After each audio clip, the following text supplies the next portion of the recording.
Everyone, welcome back. I hope आप सभी अच्छे होंगे। तो फ्रेंड्स, सुबह का टाइम है, लगभग 8:30 बज रहा होगा और दिन है थर्सडे। तो थर्सडे का ब्लॉग शेयर कर रही हूँ आप सभी से। तो यहाँ पे मैं बना रही हूँ सुबह उठ के चाय, और काफ़ी लेट हो गया था सुबह उठने में, तो हुआ कि चलो सबसे पहले चाय बना लेते हैं। और साइड में मैंने यहाँ पे चना दाल और लौकी को उबलने के लिए छोड़ दिया था। साइड में मसाला भी रेडी हो गया और मैंने कुकर में उबाल के रखे थे चना दाल और लौकी, तो इसको मैं उसमें डिप कर दूंगी तो सब्ज़ी भी रेडी हो जाएगा। और इसी प्रेशर कुकर में मैं चावल भी बनने के लिए छोड़ दूंगी। तो सुबह का खाना हमारा फटाफट रेडी हो गया था चाय पीने के बाद। और काफ़ी ज़्यादा लेट हो गया था उठने में, क्योंकि इस रात में हमारे मम्मी डैडी को निकलना था स्टेशन के लिए, तो रात भर हम लोग जगे रह गए थे। तो इसकी वजह से सुबह लेट उठने में तो लेट होगा ही। तो और हस्बैंड को ऑफिस भी निकलना था, तो हुआ कि फटाफट खाना भी रेडी करना है। तो यहाँ पे मैंने खाना बनने के लिए छोड़ दिया था, और उसके बाद पूरा किचन था वो सब मेरा अस्त व्यस्त पड़ा हुआ था। मैंने 10 दिनों से कोई भी किचन की जो क्लीनिंग होती है, साफ़ सफाई, वो सब मैंने नहीं किया था, क्योंकि मैं बहुत ज़्यादा बिजी थी। पिछले ब्लॉग में मैंने बताया हुआ था कि मैं काफ़ी ज़्यादा बिजी थी। तो किचन का जो भी काम था वो सब फिनिश करने के बाद यहाँ पे मैं कर रही हूँ लहसुन को मैंने रात में भिगा के अदरक को छोड़ दिया था, और छील के, मतलब छीला नहीं था, सुबह उठ के मैंने इसको छील लिया अच्छे से। और उसके बाद इस तरीके से जो आइसक्रीम के जो आता है ना डब्बा, मटका जो आता है, उस मटके में लहसुन को रख देती हूँ बंद करके स्टोर करके, तो फ्रिज में काफ़ी दिन तक चल जाता है, छीलने की ज़रूरत नहीं पड़ती है। और यहाँ पे मैंने छोटा वाला जो जार होता है ना मिक्सी का, उसमें भी मैंने थोड़ा सा लहसुन अदरक को रख दिया है, ताकि उसको बाद में टाइम मिलेगा तो उसको पीस के और फिर उसको जो ग्लास के जो जार होते हैं ना उसमें मैं रख दूँगी ना, तो काफ़ी दिन तक चलेगा। तो हमेशा सब्जी वगैरह बनाना होता है ना, तो उस टाइम फिर लहसुन अदरक को पीसने की ज़रूरत नहीं होती है। और विनेगर थोड़ा सा ऐड करके या फिर नींबू ऐड करके छोड़ देते हैं ना, तो वो ख़राब भी नहीं होती है।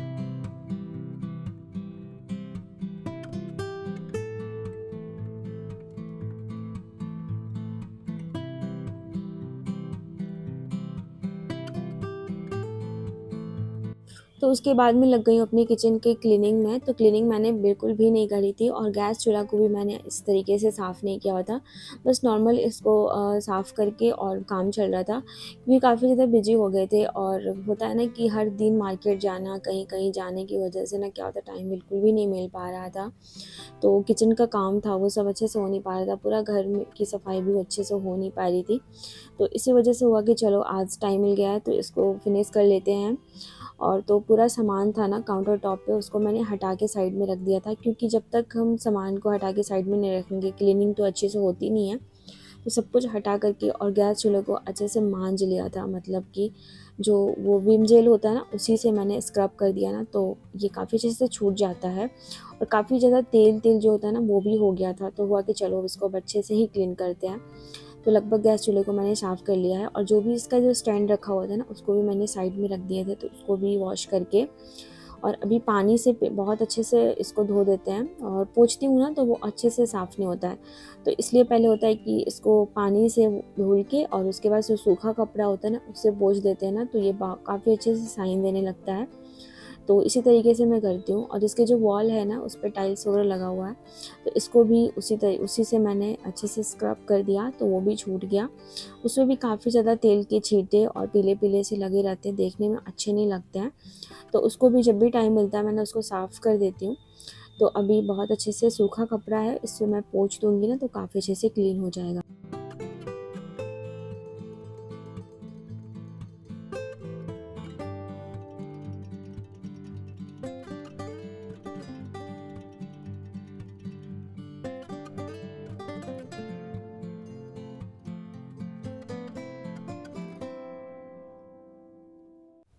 तो गैस चूल्हे को तो मैंने क्लीन कर ही लिया, इस साइड का मैंने अच्छे से क्लीन कर लिया था। उसके बाद यहाँ पे जो स्टैंड रखा हुआ है उसको भी थोड़ा सा स्क्रब करके और साफ़ करते हैं ना तो काफ़ी अच्छे से क्लीन हो जाता है। और यहाँ पे जो मेरा मनी प्लांट है तो मैंने बहुत पहले लगाया था, और इसको मैं टाइम टाइम पे पानी चेंज करते रहती हूँ ना, और काफ़ी अच्छे से ग्रो कर रहा है, तो अच्छा लग रहा है। और मतलब जनरली मैंने बहुत सारे मनी प्लांट मेरे किचन में ऐसे लगा के पहले रखे थे तो सूख जाते थे, बट ये काफ़ी अच्छे से ग्रो हो गया है, तो देखने में काफ़ी अच्छा लग रहा है। और यहाँ पे मेरा जो स्टैंड है ना, ये वाला मैंने नया मंगाया था। तो दोनों मैंने नया, एक तो मैंने पहले मंगाया था और ये वाला जो नया मंगाया था, तो इसको किचन में वैसे रखने का तो मतलब स्पेस ही नहीं था, बट ऐसे जैसे करके मैंने इसको एडजस्ट किया है। बट काफ़ी ज़्यादा अच्छा है। इसको मैंने मीशो से मंगाया और बहुत अच्छा आया, ये बहुत कम प्राइस में आ गया था। तो हुआ कि चलो आप लोग से शेयर कर देते हैं। और वाइट कलर का ना मुझे काफ़ी ज़्यादा अच्छा लगा था, तो इसलिए मैंने वाइट कलर में ही मंगाया। और इस स्टैंड को मैंने वॉश कर लिए थे, और ये वाला जो स्टैंड है वाइट वाला, ये लकड़ी का है, तो इसको वॉश करते हैं ना तो ये ख़राब हो जाएगा, तो इसलिए मैंने सिर्फ ऊपर से ही पोंछ दिया। और ये ब्लैक वाला, इसको मैंने धुल दिया था, तो इस पे जो भी तेल के जो छींटे पड़े थे और चट-चट जो लग रहा था ना चिपके-चिपके, तो वो सब भी छूट गया। और अब बारी आई है कॉर्नर को क्लीन करने की। तो पूरा वॉल है ना, उसको मैंने अच्छे से जो भी उसमें मैंने रखे हुए हैं ना फ़ोटोज़ वगैरह, उस सबको हटा कर के और फिर मैंने अच्छे से क्लीन कर लिया था, तो काफ़ी अच्छे से अच्छा साफ़ हो गया था। ये वाइट कलर का जो टाइल्स होता है, देखने में नहीं लगता है कि गंदा है, बट इसको जब साफ़ करने जाओ ना तो काफ़ी ज़्यादा गंदा रहता है। तो अभी इसको मैं बहुत अच्छे से क्लीन कर लूँगी। और कॉर्नर में तो बहुत ज़्यादा गंदगी होती है, और ऊपर से इतनी सारी चींटी लगी पड़ी है ना, जो कॉर्नर होते हैं ना वहाँ पे लाइनिंग लाइनिंग में बहुत सारी चींटी है। तो चींटी तो वैसे गर्मियों में काफ़ी ज़्यादा हो जाती है, और ऊपर से कॉकरोच भी हो जाते हैं। तो बस इसका एक ही उपाय है कि इसको टाइम टाइम पे साफ़ करना पड़ जाता है। बट कभी-कभी हमारे पास इतना टाइम नहीं होता कि किचन को हमेशा हम क्लीन करें, क्योंकि हमारे पास बहुत सारा काम होता है। तो जब भी टाइम मिलता है इसको मैं साफ़ करते रहती हूँ। तो सारी चीज़ों को मैंने अच्छे से हटा के और पोंछ वगैरह लिया था। तो चींटी जो भी थी ना वो सब ख़त्म हो गई थी, और कॉकरोच को तो मतलब कितना भी सफाई कर लो, कॉकरोच तो कभी जाएँगे नहीं। तो अभी देखूँगी तो उसके लिए एक लिक्विड मंगा कर के और फिर साइड साइड में लगा दूँगी ना, तो उससे वो नहीं आएँगे। बट कॉकरोच तो बिल्कुल भी नहीं मानते। और दिन में साफ़ करो फिर रात में देखो तो बहुत सारे कॉकरोच वैसे ही काउंटर टॉप पे चलने लग जाते हैं। तो सारी चीज़ों को बहुत अच्छे से मतलब ढक के वो रखना पड़ता है। तो यहाँ पे सब कुछ मैंने क्लीन कर लिया, और फिर साइड में मैंने स्टैंड लगा दी है, उस पे जो भी सामान है उसको अरेंज कर देंगे। तो अभी चलिए फिर अरेंज करके दिखाती हूँ, और फिर दिखाती हूँ मैं अपना फाइनल किचन का लुक। और ये जो ऑयल का जो जार है ना, ये सब भी तेल वगैरह सब कुछ ख़त्म हो गया, तो हमें जाना है अभी डी मार्ट शॉपिंग वगैरह के लिए। जो भी सामान है ना किचन का वो सब लेके आना है, तो उसमें फिर मैं फ़िल करूँगी। फ़िलहाल के लिए बस मैंने ऐसे ही वाइप करके छोड़ दिया है। और अभी जितने भी कप होते हैं ना, उसे मैं ऊपर ही रखती हूँ। जितना भी ज़रूरत का सामान होता है ना किचन का, सब कुछ मैं ऊपर ही रखती हूँ। और एक्स्ट्रा जो भी सामान होते हैं सब मैं अंदर रखती हूँ कैबिनेट में। किचन मेरा बहुत छोटा है, तो काफ़ी सारे सामान होते हैं वो नहीं हो पाते हैं, तो काउंटर टॉप पे ही रखना पड़ता है।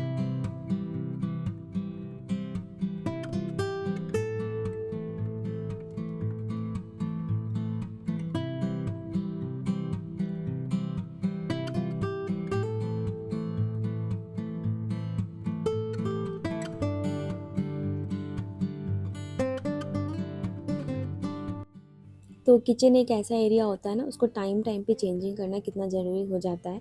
तो मेरा एक आदत है कि मैं हमेशा जब भी किचन में सफाई करूँगी ना कुछ चेंज करते रहती हूँ। तो जो भी स्टैंड होता है इधर से उधर करके देखते रहती हूँ कि कैसे अच्छा लग रहा है। तो कुछ दिनों तक रखती हूँ, फिर अच्छा नहीं लगता तो उसको हटा के फिर सही तरीके से रख देती हूँ। तो इस तरीके से मुझे काफ़ी ज़्यादा अच्छा लगता है। और जब किचन में थोड़ा बहुत चेंजिंग होता है ना, तो काम करने का जो मन होता है ना, काफ़ी ज़्यादा लगता है, कोई भी काम बोरिंग नहीं लगती है। इसी तरीके से मैं थोड़ा बहुत चेंजिंग करते रहती हूँ। और अभी माइक्रोवेव के ऊपर जो टॉवल है ना, तो बस एक्स्ट्रा मेरे पास फाइबर के जो टॉवल थे ना वो रखे हुए थे। यूज़ में उतना नहीं था, तो इसको मैंने ऊपर से ही डाल दिए थे। तो क्या होता है ना कि बार-बार ये जो उसका कवर होता है, मैंने बहुत पहले ख़रीदा था, बट उसपे भी बहुत सारा चट-चट जो होता है ना तेल का लग जाता है। मेरे किचन में चिमनी नहीं होने की वजह से, तो फिर वो सब भी बार-बार साफ़ करना होता है। और टॉवल होता है उसको वॉशिंग मशीन में डाल दो तो वो साफ़ हो जाता है, इसलिए टॉवल मुझे ज़्यादा अच्छा लगा। तो ये भी मेरे पास एक्स्ट्रा एक टॉवल था जो अभी यूज़ नहीं हो रहा था, तो इसको क्या हुआ कि मैंने, ये साफ़ था तो इसको मैंने डाल दिए हैं। और वाइट कलर में है तो थोड़ा-सा सही भी लग रहा है।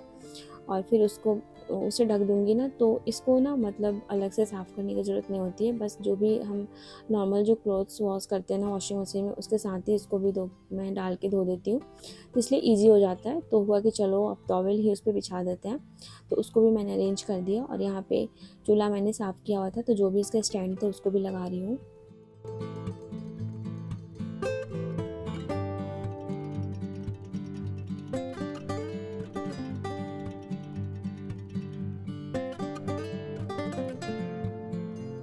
तो किचन मेरा फाइनली जा कर के क्लीन हो गया था, मतलब जो भी काउंटर टॉप था उसको क्लीन करके साइड में जो भी सामान था उसको मैंने अरेंज कर दिया।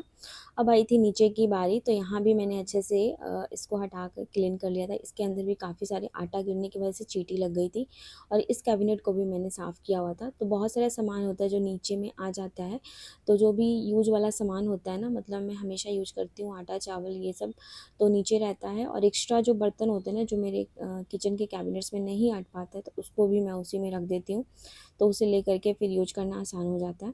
तो इसी तरीके से सामान को ऑर्गेनाइज करके और हम बहुत अच्छे से अरेंज करके रखते हैं ना, तो मतलब किचन में सामान होता है ना वो ज़्यादा देखने में भी नहीं लगता है, और फिर उसके बाद थोड़ा सा स्पेस भी मिल जाता है कि और भी सामान हो उसको हम किचन में रख सकें। तो किचन वाला काम फिनिश करने के बाद मैं आ गई थी बाहर में, और डाइनिंग एरिया था इसको भी मैंने साफ़ किया हुआ था। तो इस पे भी क्या था, काफ़ी ज़्यादा गंदा हो रखा था, बट ये जो प्लास्टिक के मैट है तो इसको भी हम साफ़ करना पड़ता है, बट हमेशा नहीं हो पाता है। तो इसको क्या होता है ना कि ब्रश से ही साफ़ करना पड़ता है, और ये जो ब्रश है ना मैं डी मार्ट से लेके आई थी ना, तो इससे साफ़ काफ़ी अच्छे से हो जा रहा है। तो जितनी भी धूल है ना, सोफ़ा हो गया, डाइनिंग एरिया हो गया, साथ में डाइनिंग टेबल के जो चेयर होते हैं वो भी काफ़ी अच्छे से इसे क्लीन हो जा रहा है। तो ये ब्रश काफ़ी काम का मुझे लगा, बहुत अच्छा लगा। तो इससे मतलब क्लीनिंग करना आसान है। और क्या है, इसके पहले मैं हमेशा कपड़ा भिंगा के फिर पोंछती थी, तो उससे काफ़ी ज़्यादा मेहनत लगता था, बट ये जो ब्रश है ना इससे थोड़ा सा ईज़ी हो गया है। तो अभी जो डाइनिंग टेबल है उसको भी मैंने थोड़ा बहुत ब्रश से मार के, जो धूल हो जाता है ना काफ़ी ज़्यादा, अभी तो एक दिन पहले बारिश हुई थी, तो जब बारिश होती है तो धूल बिल्कुल भी नहीं होता है, लेकिन जब बारिश नहीं होती है ना तो नॉर्मल जो धूल होता है ना कहीं तो आते ही रहता है। और गर्मियों में तो उतना ज़्यादा, मतलब सर्दियों में तो उतना ज़्यादा सफाई करने की ज़रूरत नहीं पड़ती है, बट गर्मियों में काफ़ी ज़्यादा धूल होते हैं तो उसके लिए सफाई तो करनी ही पड़ती है।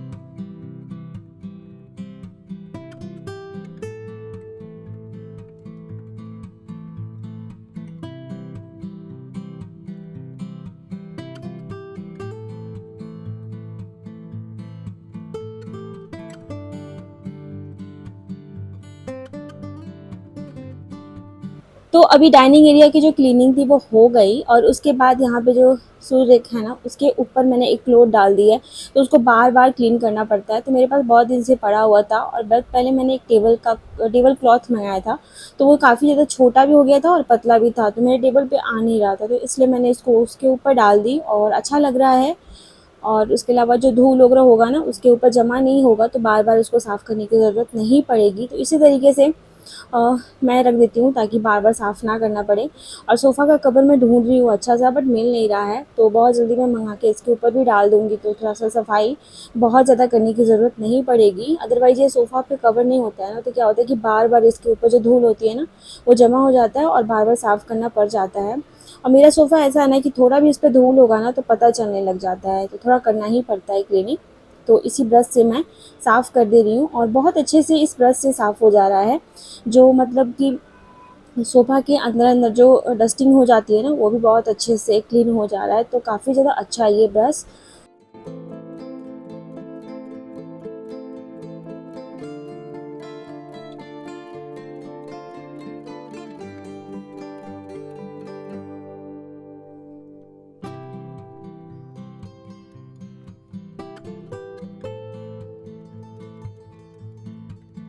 तो लगभग सारा काम वैसे फिनिश हो गया था, तो इतना सारा काम जब साफ़ सफाई कर ही रही थी तो सोचा कि चलो अब सूर्य को भी अच्छे से साफ़ कर देते हैं। सारा जो जो मेरा स्लीपर्स था इधर से इधर हो गया था, तो ऊपर में जो 2 रैक है ना उसमें मैं अपना रखती हूँ, नीचे में जो 2 रैक है उसमें अपने हस्बैंड का रख देती हूँ जितना भी शू होता है। बट इतना ज़्यादा इधर से इधर हो गया था ना कि कोई भी पेयर मतलब जब भी कहीं जाओ और ढूँढो तो मिल ही नहीं रहा था, तो इसलिए उसको अरेंज करना ज़रूरी था। तो अभी क्या होता है ना कि सारे जो शू है ना उसको मैंने निकाल लिया, और ये मेरा सबसे बोरिंग काम है, उसको निकाल के फिर साफ़ सफाई करना। तो क्या हुआ था कि थोड़ा सा जो क्लॉथ था ना वो गंदा था, तो उसी से मैंने बस उसको थोड़ा थोड़ा पोंछ दिया, हल्का सा सूखे कपड़े से ही, तो जो भी अंदर की जो डस्टिंग थी वो हो गई। और एक मेरे पास जो भी जो शू होता है ना आता है ख़रीद के, तो उसका जो डब्बा पड़ा रहता है तो उसमें भी स्लीपर्स वगैरह रख दो तो उसपे भी धूल जमा नहीं होता है। तो मैंने नया वाला जो शू था उसको उसमें डाल दिया है, और जो भी मेरा जो सैंडल्स है उसके अंदर भी डाल दिए, तो काफ़ी अच्छे से हो गया है। और ये जो मेरा सैंडल है ना शादी का है, और काफ़ी ज़्यादा अच्छा लगा मुझे। और अभी मतलब जब भी इसको देखती हूँ ना तो मुझे न्यू का न्यू है, सिर्फ मैंने एक बार ही पहना है जब मैं शादी के बाद घर आई थी, उसके बाद मैंने इसको कभी भी यूज़ नहीं किया है। और वैसे ही है, तो मुझे अच्छा लगता है ये वाला, और इसको इसी में मैंने रख दिया है। तो अब सोच रही हूँ कि कभी कभी यूज करूँगी, वरना कहते हैं कि अगर स्लीपर्स को ज़्यादा दिन तक यूज़ ना करो तो वो धीरे धीरे रख के ख़राब भी हो जाता है, तो यूज करना तो ज़रूरी है। तो अपने जो भी स्लीपर्स थे उसको ऊपर मैंने अरेंज कर दिया, और स्लीपर्स काफ़ी ज़्यादा हो गए हैं, बट सूल रैक ही है वो कम पड़ गया है। तो उसी तरीके से मैंने बस एक के ऊपर एक रख करके अरेंज कर दिया था, और नीचे में जो भी हस्बैंड के शू हैं उसको रख दिया है। जो डेली वियर में जो शूज़ होते हैं ना, कभी निकाल के और उसको पहन के जाओ, तो वो सब मैंने अंदर रख दिया। तो इसको भी अरेंज करने में काफ़ी टाइम लग गया था, बट होता है ना कि जब काम हो रहा है तो उसको कर लो, अदरवाइज छोड़ दो तो फिर होता है ना कि मन करने का मन ही नहीं होता है। तो फाइनली जाके ये हो गया। उसके बाद मैंने पूरे घर में झाड़ू कर ली थी। एक बार सुबह की जो झाड़ू थी वो मैंने कर लिया था, बट ये सेकंड टाइम लगा रही थी, तो बस यहाँ पे जो धूल मिट्टी हो गया था इसको भी बस मैं साफ़ कर दूँगी। और बाहर में एक स्लीपर्स है वो मैंने रख दिया है, क्योंकि उसको ना थोड़ा-सा ना जो होता है ना उखड़ गया है वो, मतलब वो टूट गया है, तो उसको सिलाने के लिए मैं बहुत दिन से सोच रही हूँ, बट क्या होता है कि जब भी बाहर जाती हूँ भूल जाती हूँ। तो उसको बाहर ही रख दिया है कि जब भी जाऊँगी बाहर तो उसको लेते जाऊँगी ताकि सिल जाए। थोड़ा-सा टूटा हुआ है, उसकी वजह से वो ख़राब हो जाएगा। तो उसको साइड ही रख दिया है, और झाड़ू वगैरह हो गया, नहा के यहाँ मैं आ चुकी थी।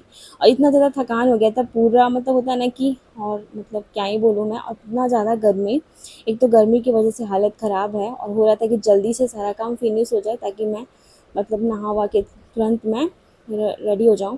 फिर यहाँ पे क्या था कि जो भी मतलब बेडशीट वगैरह थी ना वो मैंने मतलब सुबह ही निकाल कर दिए थे, साफ़ वगैरह करने के लिए वॉशिंग मशीन में डाल दिया था। तो वॉशिंग मशीन क्या होता है ना कि 2-3 घंटे पानी ही नहीं आया, और जिसकी वजह से मेरा जो भी कपड़ा था वो सब साफ़ नहीं हुआ था। सिर्फ नहाने भर का मैंने पानी वैसे था तो टैप खोल के छोड़ दिया था, तो उसी से मैंने नहा लिया, और जिसकी वजह से मैंने अपना हेयर वॉश भी नहीं किया, छोड़ दिया। और वैसे थर्सडे को मैं हेयर वॉश करती भी नहीं हूँ, तो इसलिए हुआ कि चलो बस नहा लेते हैं, और कपड़ा वगैरह मैंने रख दिया नेक्स्ट डे के लिए। तो क्योंकि शाम में तो फिर कपड़ा अगर धो दूँगी तो फिर वो सूखेगा नहीं, और फिर रात में रखना पड़ जाएगा, इसलिए हुआ कि चलो अब नेक्स्ट डे ही वॉश करेंगे। तो बेडशीट वगैरह निकाल के मैंने मशीन के पास ही रख दिया, और उसके बाद यहाँ पे जो भी बेडशीट था वो मैंने लगा दिए हैं। और ये वाली जो बेडशीट मैं काफ़ी दिन बाद में इसको लगा रही हूँ, तो अच्छा लग रहा था।